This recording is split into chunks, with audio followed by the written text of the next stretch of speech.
চলো এবার ঘরে ফেরা যাক, পরিযায়ী শ্রমিকদের উদ্দেশ্যে লিখলেন গুলজার সাহেব। করোনাকাল দেখিয়েছে পরিযায়ী শ্রমিকদের দুর্দশার বেয়াব্রু চিত্র।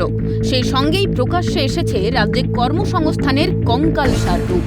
রাজ্যে কাজ না পেয়ে কার্যত বাধ্য হয়ে ভিন রাজ্যে পাড়ি দিতে হয় এ রাজ্যের শ্রমিকদের, আর সেখানেই ঘটে নানান বিপত্তি।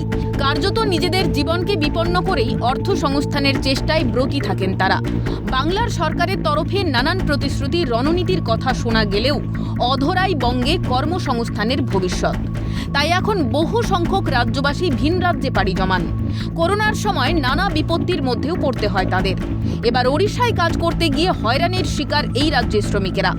অভিযোগ, বাংলার শ্রমিকদের বাংলাদেশি হিসেবে সন্দেহ করা হচ্ছে, যার জেরে বিড়ম্বনায় পড়েছেন তারা। এমনকি নানান হুমকির সম্মুখীন হতে হচ্ছে বলে অভিযোগ সে রাজ্যে কাজে যাওয়া শ্রমিকদের। নবান্ন সূত্রে খবর, পরিস্থিতির জট কাটাতে ময়দানে নেমেছেন খোদ মুখ্যমন্ত্রী। পরিস্থিতির সমাধানে বিজেপি শাসিত ওড়িশার মুখ্যমন্ত্রী মোহন চরণ মাঝিকে ফোন করেন বাংলার মুখ্যমন্ত্রী মমতা বন্দ্যোপাধ্যায়। পরিযায়ী শ্রমিকদের সমস্যা নিয়ে দুই মুখ্যমন্ত্রীর কথা হয় বলেই সূত্রের খবর। অন্যদিকে ওড়িশায় থাকা শ্রমিকেরা রাজ্যে ফেরার জন্য বাংলার মুখ্যমন্ত্রীর কাছে আবেদন করেছেন বলে খবর। এই পরিস্থিতিতে দুই সরকারের হস্তক্ষেপে পরিস্থিতি কোন দিকে মোড় নেয় সেটাই এখন দেখার। আর কত পরিস্থিতির মুখে পড়ে শিক্ষা নেবে সরকার, এই প্রশ্নটাও কিন্তু থেকেই যাচ্ছে। বিপ্লব চক্রবর্তীর রিপোর্ট, ক্যালকাটা নিউজ।